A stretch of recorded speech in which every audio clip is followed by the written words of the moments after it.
Boa tarde, espero que tenham tido uma boa passagem de ano.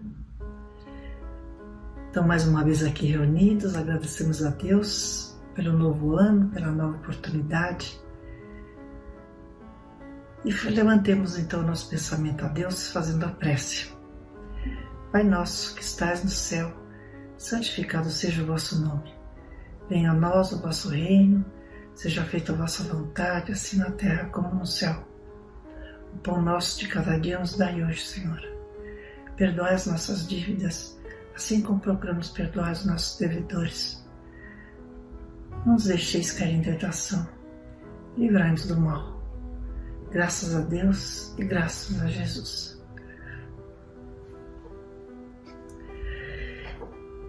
Em nossa mensagem de final de ano, lemos nos textos e comentamos brevemente sobre o aproveitamento do tempo, né? O tempo que Deus nos dá na nossa existência, né? E hoje a proposta é de fazermos uma reflexão sobre o que faremos do nosso tempo daqui para frente. A partir desse ano, né? Então vamos lá. Logo de início, eu queria ler para vocês um conto do irmão X, que se chama Ano Novo. Ele é psicografado pelo Chico, né? E diz assim: quando o desvelado orientador chegou ao planeta, encaminhando o aprendiz à experiência nova, o lar estava em festa na celebração do Ano Novo. Músicas alegres embalavam a casa, flores festivas enfeitavam a mesa lauta. Riam-se os jovens e as crianças, enquanto os velhos bebiam vinhos de júbilo. O devotado amigo abraçou o tutelado e falou: nova existência, meu filho, é como um ano novo. Enche-se o coração das esperanças mais belas, troca-se o passado pelo presente, rejubila-se a alma na oportunidade bendita. Promessas divinas florescem no coração. Então esse espírito estava acompanhando, né, o seu tutelado, que veio então para a Terra, e eles entraram nessa casa dessa família, onde estava havendo essa festa de final de ano, né?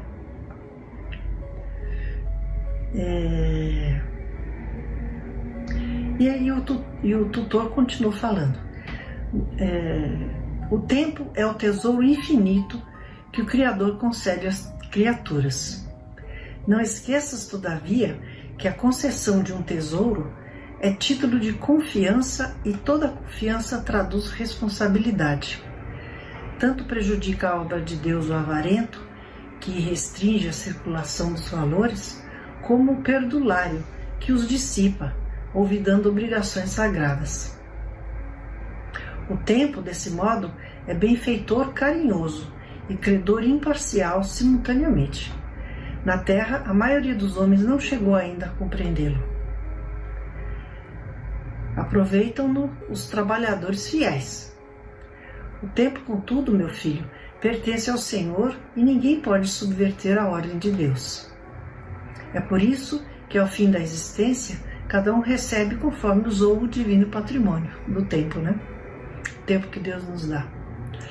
Vale-te, pois, da oportunidade nova, sem esqueceres os seus deveres, convicto de que ninguém falará ou agirá no mundo em vão. O homem precipita-se, o tempo espera. O primeiro experimenta, o segundo determina. Se atingires a alegria de recomeçar, alcançarás igualmente o dia de acertar. Lembra-te de que o tempo ensinará aos ignorantes, porque por ignorância eles perdem tempo, mas o tempo lhes ensina o seu valor, né? E eles aprendem a usar melhor o tempo. O tempo envenenará os maus, porque os maus envenenam o tempo praticando o mal, mas serão envenenados pelo tempo por seus resgates prolongados. O tempo esclarecerá os velhacos. Os velhacos enganam o tempo, encurtando-o indevidamente. Mas o tempo vai lhes esclarecer que os últimos serão os primeiros. É aquela história, né? Aquelas pessoas que pegam o lado de fora da estrada, né? O acostamento, para ganhar tempo, né? Só que às vezes chega lá na frente, pode até causar um acidente se tiver algum carro estacionado, né? Ou encontra com a polícia, né? Então, o que ele acha que está enganando o tempo, encurtando o tempo, às vezes ele vai prolongar, né? Ou arrumar mais problemas. O tempo perturbará os criminosos, porque os criminosos perturbam a todos na medida, né, que as suas vítimas perdem tempo ao serem atacados, né? E as autoridades policiais também gastam seu tempo para ir atrás dos criminosos, né? Mas o tempo os perturbará também no tédio das longas reclusões quando são presos. O tempo combaterá os ociosos. Os ociosos combatem o tempo enganando a si e aos outros, dizendo que não tem tempo, né? Para justificar sua ociosidade. Mas eles serão combatidos quando chega o tempo em que o trabalho mais duro lhes é imposto. O tempo ferirá os tiranos. Pessoas orgulhosas abusam do seu tempo e se acham donos do tempo dos outros, né? Mas o tempo os ferirá. Será seu inimigo, né? Porque as pessoas envelhecem, enfraquecem, são esquecidos e perdem o seu poder, né? Os tiranos. O tempo acusará os revoltados. Os revoltados acusam sua falta de tempo, mas serão acusados de ineficiência quando dispuserem de mais tempo. Dê algo para fazer para alguém. Se for para escolher, escolha o que está mais ocupado. Esse vai fazer o que for necessário, né? Então a vida nos ensina muito, né? O tempo compensará os trabalhadores fiéis. E o ancião acabou se calando, né?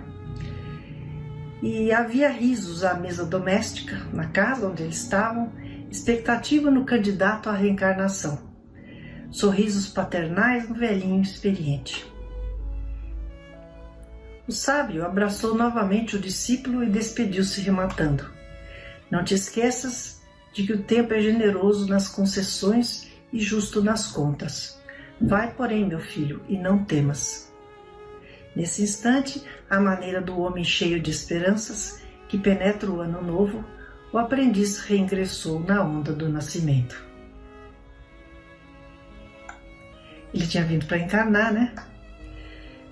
E o tutor estava o acompanhando, né?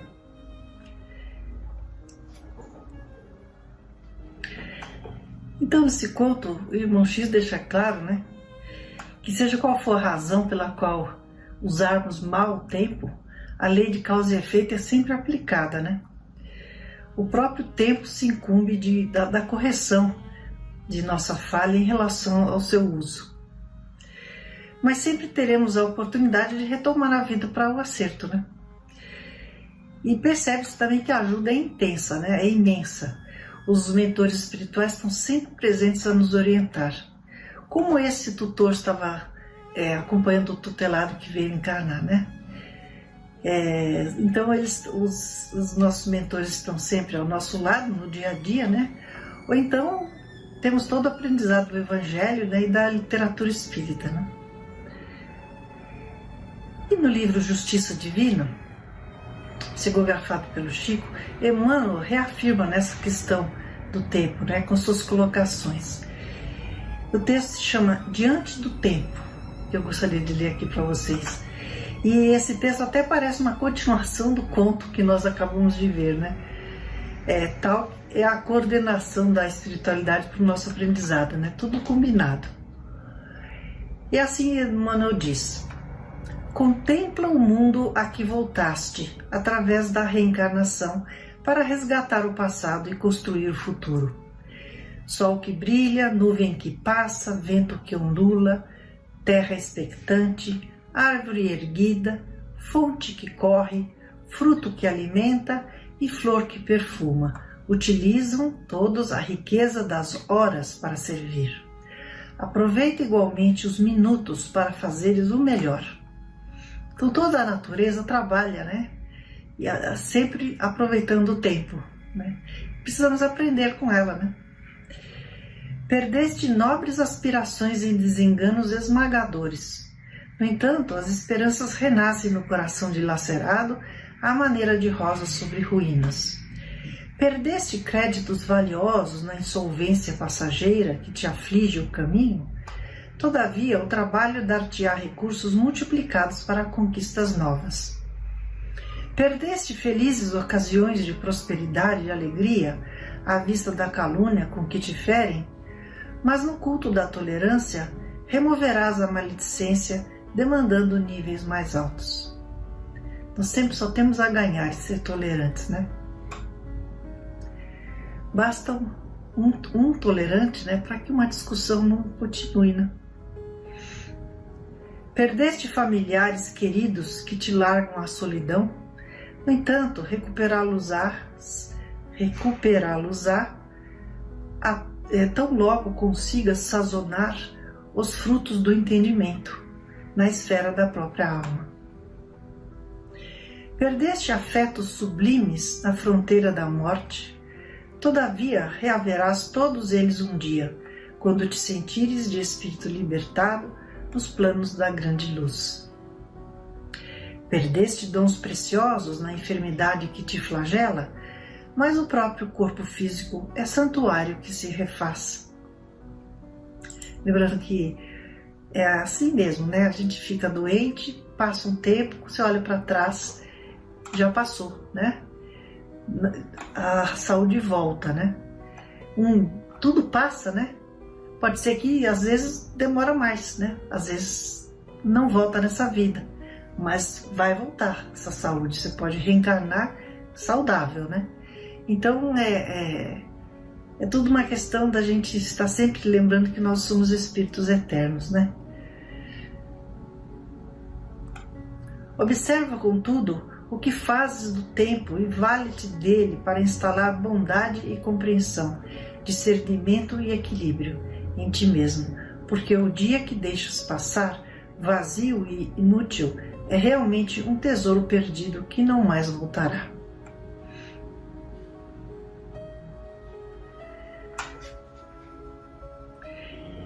Então é fazer o máximo, né, que pudermos das oportunidades que nos surgem, né? Não perder tempo, né? E nos voltando ao foco das nossas palestras, que é a saúde, né? Vamos lembrar que a falta de saúde não é justificativa para que a gente não aproveite o tempo de forma produtiva, né?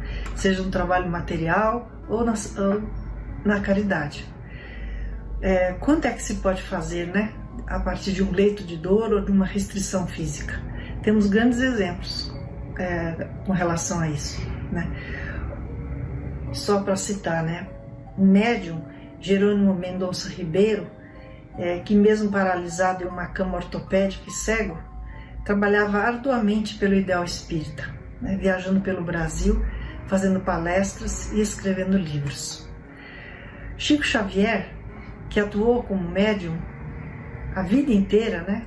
Tinha sérios problemas de saúde. Inclusive ele e esse Jerônimo Mendonça Ribeiro trabalharam juntos durante um tempo.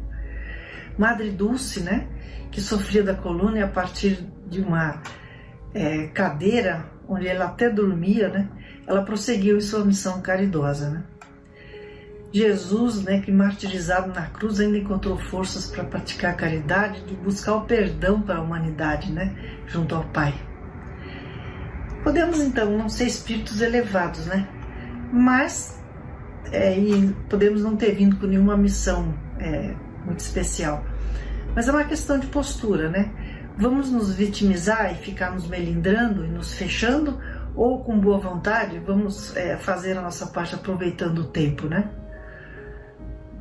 Quantos não se dispõem a usar o seu tempo para fazer trabalhos manuais a partir de leitos ou a partir de cadeiras de rodas, né, para o auxílio de carentes?